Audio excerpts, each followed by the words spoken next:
the Hub Critic.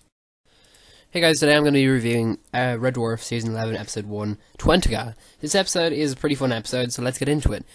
First thing to comment on, the new intro for our episode. It's a nice one full of effects, events, and just explosions for the new series, kind of reminiscent of the teaser trailers we got earlier on.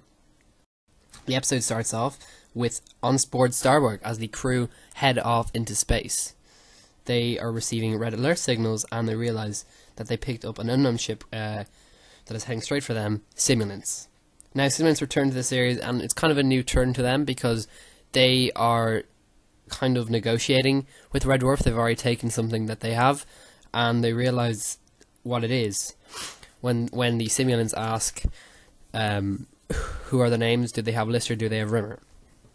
They just realise in the negotiation, which is a pretty funny scene, with Kat, letting everybody know all the big details. Basically what Kat does is he reveals to them that Rimmer and Lister are here, basically busting it all, but they realise that Rimmer is actually on board, and he may have been transported to the Simulant ship based on the fact that in the future they took him and then brought him to them. So of course what happens is Lister, Rimmer, Crichton, Kat need to follow these Simulants through a wormhole to get back to Rimmer, basically.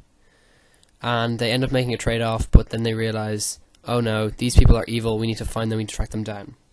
Crichton basically gives the rundown of what these things are, and he says they are explonoids, which basically means they're the most powerful things in the universe after they inadvertently take power after multiplying with an amplifier that they took off of the Red Dwarf crew. One question I do have is why Crichton didn't check the thing they gave them before giving it to them, because it ended up being a transporter which actually helped them. So maybe, him giving all this explanations but not actually acting on it is kind of annoying. But anyways, leave that aside. We moved on, and they go into the chase scene. They go through the wormhole, which is a nice little bit of CGI, kind of reminiscent of Series 7. After that, they arrive back in the new universe, and their ship is powered down. This means that Rimmer is no longer there, because of course he's powered by the ship. With no power, they decide to use the auxiliary cords on Crichton using a kind of, kind of cheap humor scene with Rimmer's nipples, which, it's been used many times before. Nice callback. It's pretty funny as well. Nice bit of practical humor. Anyways, what ends up happening is they run down into the barren wasteland, finding a new township nearby. And this is where they know the Simulants' abode. In the township, they discover that the place they are in is during the what do you call it in the show? I don't know what it was called. The prohibition period of the 1920s in America. During this time, what happened was the government actually banned technology, and so newer technologies were kind of like prohibited, basically. And it's actually figured out the year 1952. What happened was the Simulants went down to Earth, and what they did was they went to a period of time where their technology was in advance of the future. They took control, and they were so basically empowered with their technology and overpowering the other people that they could maintain their power. So basically it's a different kind of an alternate version of what our reality is like back in the 1950s, and in this time, everything's kind of like really behind, and so they dress up in their typical gangster gear of the time, and it looks really cool. They have the suits on, and it's a nice little snapshot for the series, really, and really like a grand way to open the series. But anyways, we get into this because they find out that people are being killed, obviously, because of possessing technology. One of the men who's about to die gives them a thing that I can't remember what the name of it is, off my mind. So gives them a little gizmo that they have to give to Harmony. Now, once they take this gizmo, they bring it with them, and they figure out they must head to a certain location, after, funny scene where we see Rimmer and Lister rub off each other a bit, Rimmer kind of arguing about Crichton's power over him and how he has theories, and Rimmer basically saying, I can have my own theories, and then proving that he doesn't really, and he's kind of an idiot anyways. So, a bit of a power struggle there.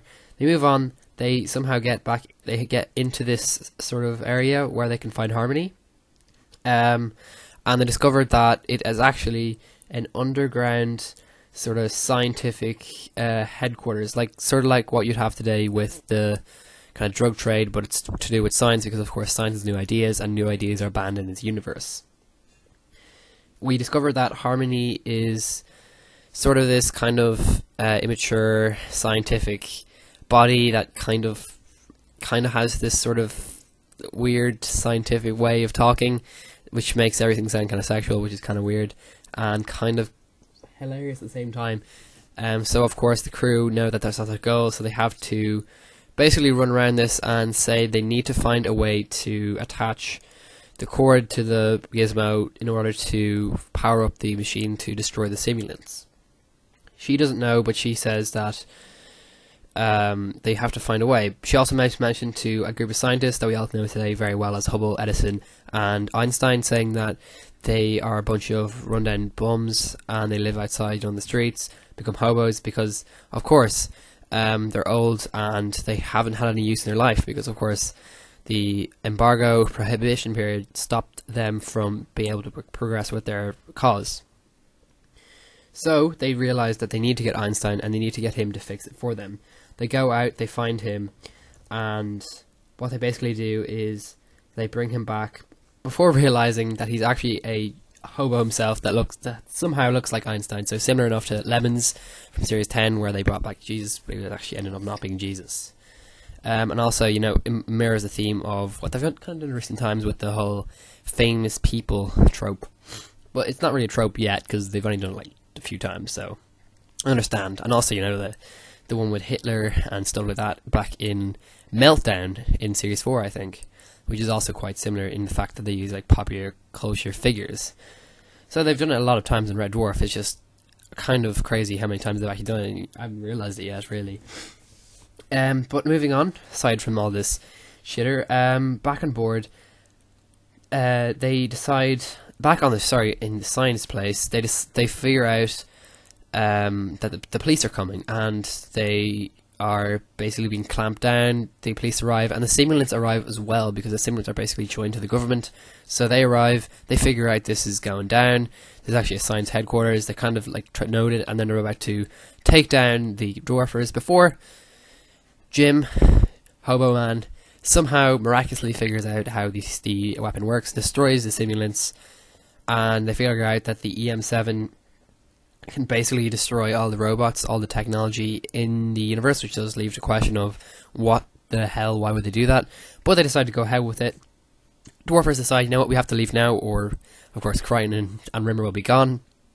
And they make ways, they make tracks, and they head back on board. Later, on the ship, we have one last scene in Red Dwarf, our first actual scene of Red Dwarf series, where Lister slightly discusses with Crichton the kind of theme of the episode, and we are close to the episode with a kind of mediocre joke, and that's the end of the episode. So this episode of Red Dwarf, titled in TWENTICA, which I don't know what TWENTICA means, don't ask me in the comments below, no idea what it means, kind of a questionable title as it is. It sounds cool, but it's questionable for its meaning. We got a very, I think in my opinion, just a fun, action-packed, fast-paced adventure ride of an episode. No dallying at the start of the episode, it got straight into the plot, and from there it moved on. I like this episode because, it got straight into the plot, so you can definitely pick this one up, and it's not like a slow burner, it's straight there, and it definitely has a heavy plot to it that is really enjoyable.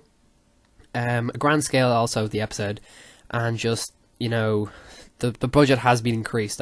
Great props to Baby Cow Productions, who began working with Red Dwarf in Series 10, and they really have injected this project with a lot of money, which has given it, room and a lot of ways to power itself to this position where they can do like this sort of effects sets, you know, sets that feel real and just great grand scale like that you don't really see much, and definitely wasn't in Series 10. So it definitely reflects back on like Series 5 in the style it's going with, and I kind of like it. Action orientated as well. I'm not sure this will continue on the next series, but we'll see. Next couple of episodes, but we'll see.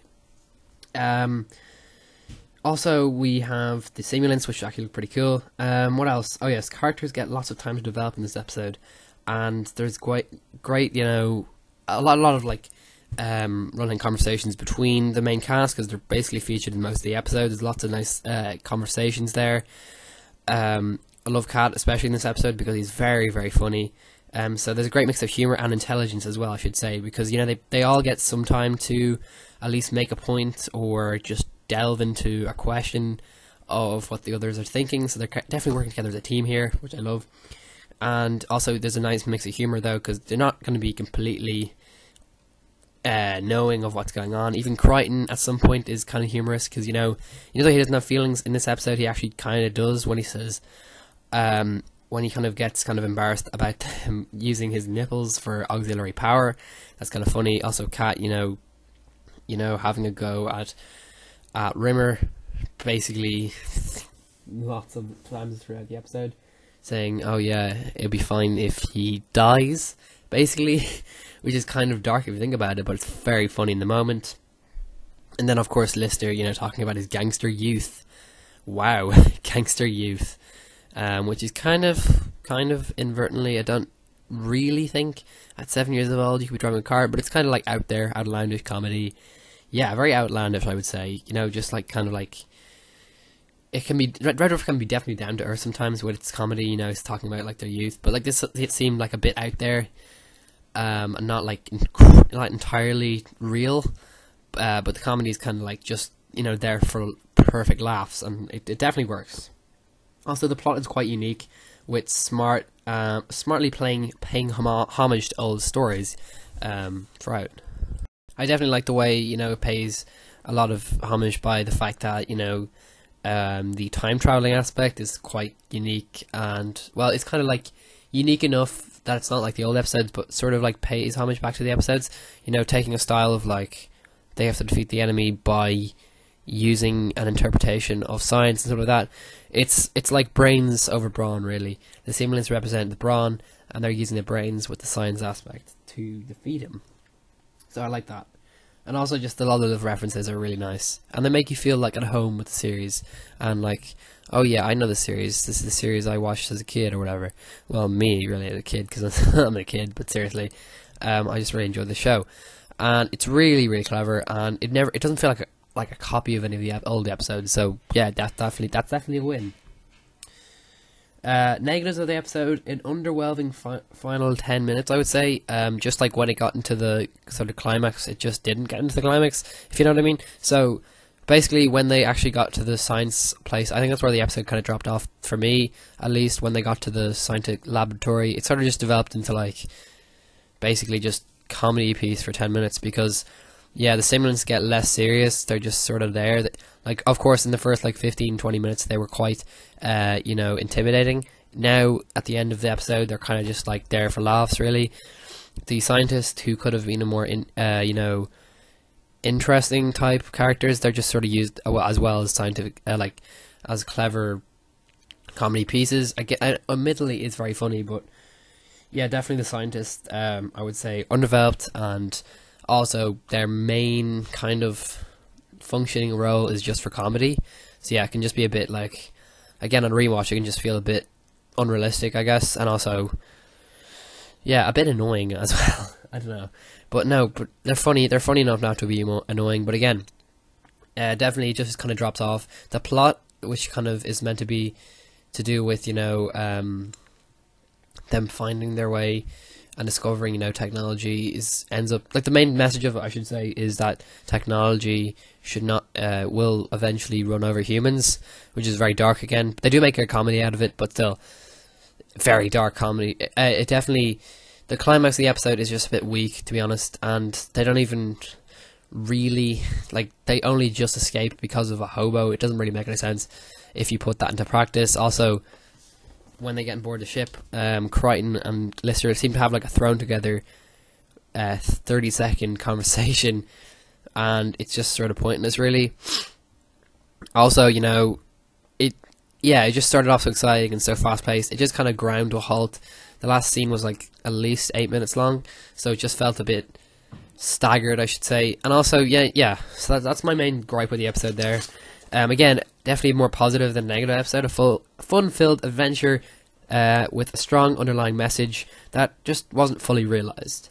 It remains a sort of piece of entertainment that is clever and developing the main relationships with the four main cast, and it's very nice to get back to the show after 4-year absence. I feel comfortable with it now, and I really like it. And also, I feel very familiar with the show, so it's great to see it's not straying away from anything before it, like too dramatically, I should say. We also have a really fun show and a very, funny take on what could have been a very serious subject matter. I know Red Dwarf never really goes serious with their episodes. This one definitely was a more comedic take on it. You know, it could have been a bit more serious and it could have made it like kind of downer, but you want the first episode to be nice and strong, nice and fun, and it was that. So yeah, very good episode. Thank you guys for watching. This is me reviewing Red Dwarf TWENTICA. I would say this one is a strong episode, and just for laughs, I'm just going to give it 8 out of 10, a nice strong 8 out of 10. Really good series opener, and that's it from me, guys. This has been my episode. See you next week. Actually, not next week, but the week after next, because this episode came out a week early, but I'll see you next time for Red Dwarf episode 2, which I don't know what the name of the episode is, but I will be doing a review of that, of course, and I'll see you then. Bye.